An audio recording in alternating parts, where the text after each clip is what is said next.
Hey, it's your guy Tyrrell back with the interviews. La Liga is getting down to the nitty gritty, and is there a title race in Spain? Atletico Madrid's great form is proving that there could be, but if they wanted to continue it that way, they would have to go to Barcelona and beat them. Would Atletico be able to stop Messi and Suarez? Would Messi and Suarez continue their great form and prove that they are the kings of Spain? And what about the new boy like Coutinho? Would this be the perfect opportunity for him to shine against a great Atleti side? How would they win? How would they do it? Who would be the key man on the day? Don't worry. Here are the interviews. We've got you covered. So on this edition of the interviews, I'm going to briefly break down Barcelona against Atletico Madrid.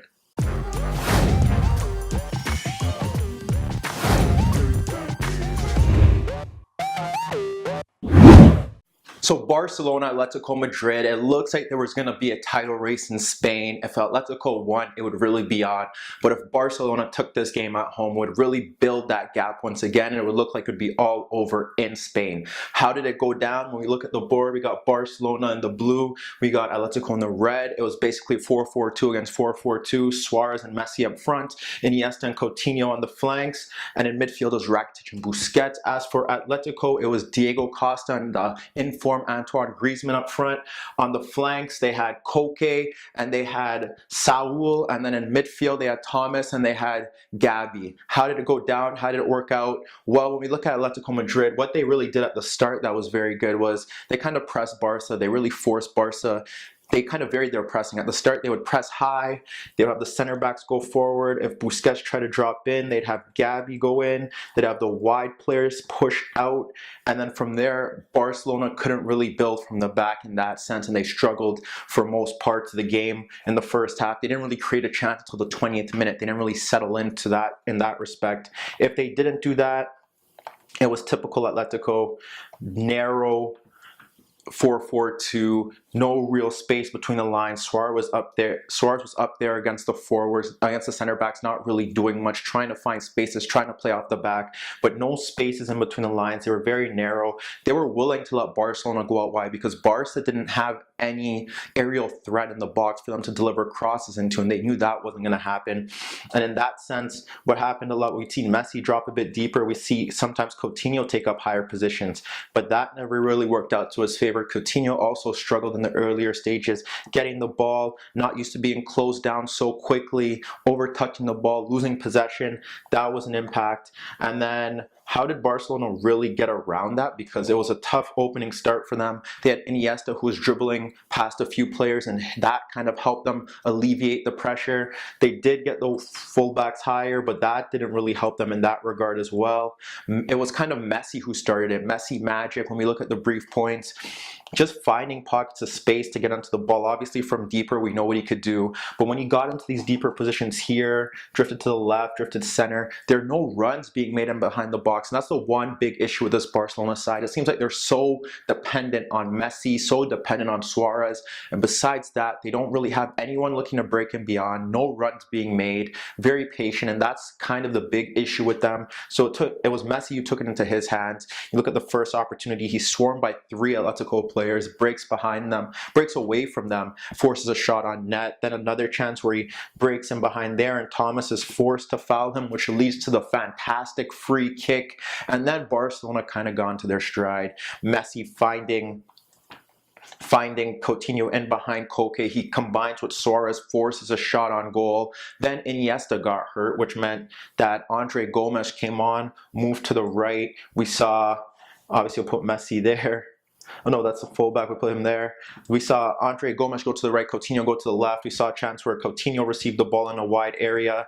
We had an overlap there from Jordi Alba. He cuts in, forces a shot on goal. That was key. But besides that, Barcelona really struggled to create chances in the first half. They were the better side by a considerable amount because Atletico weren't really offering much. And when you look at why they weren't doing that, well, they were sitting very deep.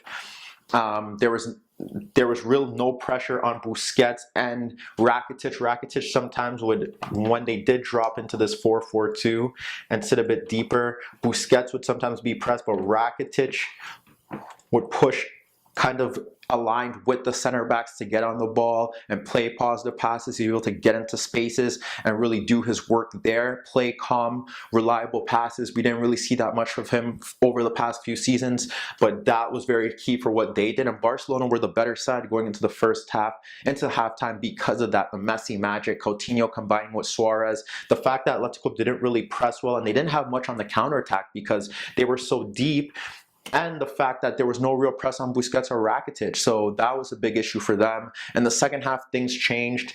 When we look at it, we saw more of an aggressive side and aggressive press from them, and that was very key to what they were doing. We look at what Atletico did in the second half. They had the center forwards push on the center forwards.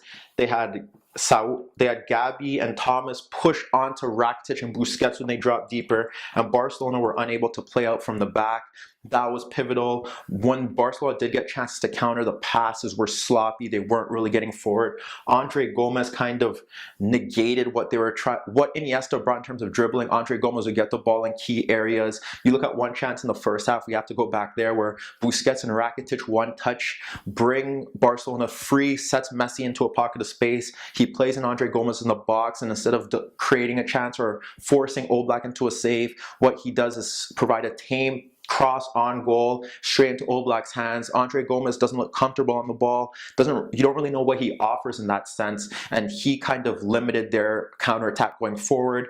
And for the most part, it was very individualistic. If Messi wasn't getting on the ball, Coutinho was trying to go in by himself, Suarez was trying to go in by himself, and Atletico were really forcing the hand there.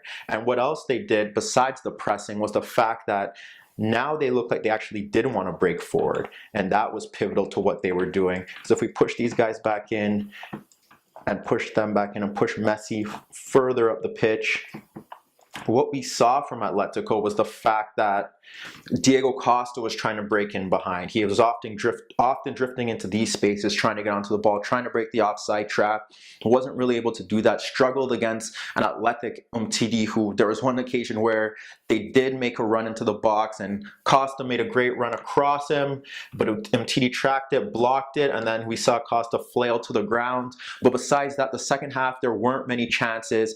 Obviously, Simeone tried to change it. He took off the right back Versalco. He put Thomas there. He brought on Correa, put him at right wing, and then after that he took off Gabi, put Koke into midfield. It was Koke and Saul in midfield, and then he brought Gomero up front and put Griezmann to the left, but nothing really changed in that aspect. What we have to commend Barcelona for is that they're a very functional side. They could sit deeper. That's one of the reasons why there was no real space to counterattack. They weren't pushing men forward. The fullbacks weren't bombing high. They could sit a bit deeper. They're basically playing with four ball-playing midfielders, central midfielders, that although Gomez doesn't offer anything going forward, he's disciplined. He'll push out to the fullback. He'll push out wide. He'll tuck in narrow. Same with Coutinho. And there was no real counterattacking threat for Atletico when they moved wide. Umtiti and Piqué did a good job of winning aerial duels in the box. And there were only two notable chances. One where Busquets got pressed and it led to Griezmann shooting the ball over the net as they quickly transitioned towards the Barca box. And then a chance where there was a corner kick and Busquets volleyed it at the far post and forced Oblak into a save. Besides that, Atletico's changes did help them improve. They did press harder. Their work rate was improved. They did make a few changes to try and change the game. Costa was more involved in the second half, but Barcelona sat back a bit deeper. They defended well, they were organized, and that's one of the big changes under Valverde. The issue with them there was that they didn't have much of a counter-attacking threat, and on another day that could have haunted them, but for now, they move further ahead of the top of the table. It looks like the Liga is going to be theirs, and now they put their eyes set to a match against Chelsea in the Champions League. But let me know what you guys think. Meet me in the comments below. Don't forget I upload videos every day, and don't forget to subscribe to my channel. And that was your daily dose of the interviews.